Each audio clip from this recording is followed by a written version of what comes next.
साहिब बंदगी सतनाम। बहुत ही सुंदर प्रश्न आया है कि क्या महात्मा बुद्ध को मुक्ति मिली, क्या महात्मा बुद्ध ने परमात्मा को प्राप्त किया, क्योंकि वो भी ग्रस्त जीवन में थे और सारा ग्रस्त जीवन त्याग के वो जंगल में चले गए और उन्होंने वहाँ साधना करी। तो क्या उनकी साधना सफल हुई, क्या उन्हें परमात्मा मिला? बहुत से भक्तों का ये प्रश्न होता है। इसका जवाब बहुत ध्यान से सुनिएगा, क्योंकि इसके जवाब में वो गूढ़ रहस्य हैं जो अगर आप समझ जाओगे तो आपको ये प्रश्न विचलित नहीं करेगा। सबसे पहले मैं ये बताना चाहूँगा कि महात्मा बुद्ध भी एक आम इंसान की तरह एक राजा थे। वो कोई महान हस्ती नहीं थे कि उनको बचपन से ही कोई ज्ञान प्राप्त हो गया था। वो एक राजा के पुत्र थे। सिद्धार्थ उनका नाम था। भोग विलास में लिप्त थे, अपनी बीवी अपने बच्चे के साथ रहते थे।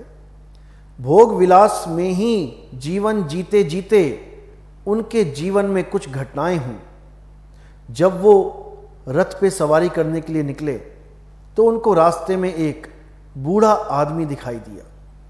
उन्होंने सारथी से पूछा, ये क्या है, ये कौन है? तब उन्होंने कहा, महाराज ये आपके ही राज्य में एक वृद्ध पुरुष है। क्योंकि वो पहली बार देखा सिद्धार्थ ने। ऐसा क्यों हुआ? क्योंकि उसके पिताजी हर प्रकार के बूढ़े व्यक्तियों को, हर प्रकार के बीमार व्यक्तियों को, हर प्रकार के जितने भी लोग हैं जिनको देख के मन विचलित हो, उनको सिद्धार्थ की नज़रों के सामने आने ही नहीं देते थे। उनको नज़र बंद कर देते थे ताकि मेरे बेटे को ये दुर्दशा किसी की दिखाई ही ना दे। उसको ये संसार केवल भोग विलास करने के लिए, आनंद लेने के लिए दिखाई दे। तो जब वो रथ पे निकले तो लीला देखिए, वहाँ पर एक वृद्ध आदमी सड़क के किनारे बैठा हुआ देखा।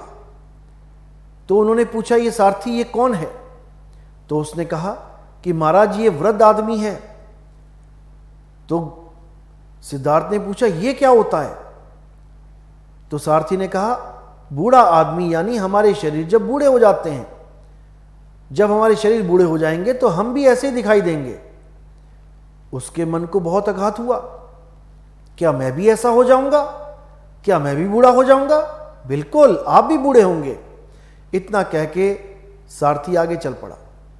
अब आगे देखा तो एक आदमी बहुत ही बुरी हालत में खांस रहा था, बीमार था। तो सिद्धार्थ ने पूछा, ये क्या है, ये कौन है? तो सारथी ने कहा, महाराज ये एक बीमार व्यक्ति है, इसको बीमारी ने घेर लिया है, ये बहुत दुखी है। क्या ये बीमारी हमें भी घेर सकती है? बिल्कुल महाराज, ये बीमारी किसी को भी आ सकती है। दोबारा से दिल बहुत दुखा और उसके बाद आगे चल पड़े। आगे एक लाश को ले जाके कुछ लोग राम नाम सत्य करते हुए जा रहे थे। सिद्धार्थ ने पूछा, ये क्या है, ये कौन है? तो सारथी ने कहा, महाराज ये मृत व्यक्ति है, एक दिन सबको मर जाना है, सब ऐसे ही अपने शरीर को त्याग देंगे। क्या मैं भी मरूंगा? बिल्कुल महाराज, आप भी मरेंगे। ये तीनों सवाल रात भर सिद्धार्थ के दिमाग में घूमते रहे और उन्होंने निर्णय लिया कि मुझे अब सत्य की प्राप्ति करनी है। आखिर सत्य है क्या? मैं अपने आप को ये शरीर मानता रहा, मैं भोग विलास में लिप्त रहा। ये शरीर तो एक दिन खत्म हो जाना है, ये शरीर तो एक दिन वृद्ध हो जाना है, तो फिर आनंद कहाँ जाएगा? आज हम आनंद लूट रहे हैं, तब हम आनंद से विमुख हो जाएंगे, आनंद खत्म हो जाएगा, तब हमारी क्या अवस्था रहेगी? हमें ऐसा आनंद चाहिए जो कभी खत्म ही ना हो। ये सोच के महात्मा बुद्ध अपनी बीवी और अपने बच्चे को सोता हुआ छोड़ के चले गए। अभी वो सिद्धार्थ ही हैं, महात्मा बुद्ध नहीं बने। सिद्धार्थ अपनी बीवी को छोड़ के, सोता हुआ छोड़ के, अपने बच्चे को छोड़ के जंगल में चले गए। वहाँ पर उन्हें कई लोग मिले, कई गुरु मिले, उन्होंने बहुत से गुरुओं को धारण किया, उन गुरुओं के द्वारा बताई गई विधियों को किया, लेकिन कोई भी गुरु का ज्ञान उनको संतुष्ट नहीं कर पाया। वो गुरु बनाते रहे और त्यागते रहे। अंत में जाके उनको लगा कि शायद इस शरीर को, इन इंद्रियों को बहुत ज़्यादा शिथिल करके, यानी इनको, इनका जो भोग है, जो इनका भोजन है, वो ना देके इनको कमज़ोर करके शायद आनंद को प्राप्त किया जा सके। ये सोच के उन्होंने खाना पीना त्याग दिया। इतने कमज़ोर हो गए कि चलने वाली हालत भी नहीं रही। एक छोटे से नाले को पार करने में उनकी हालत खराब हो गई। तब एक औरत आई खीर का कटोरा लेके, और उसने खीर खाने के लिए दिया।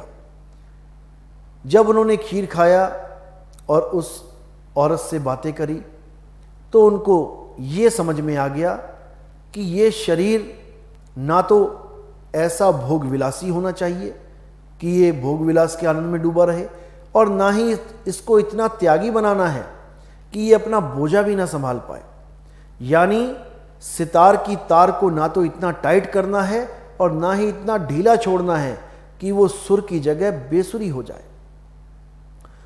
तो इन्होंने मध्यम की अवस्था को चुना।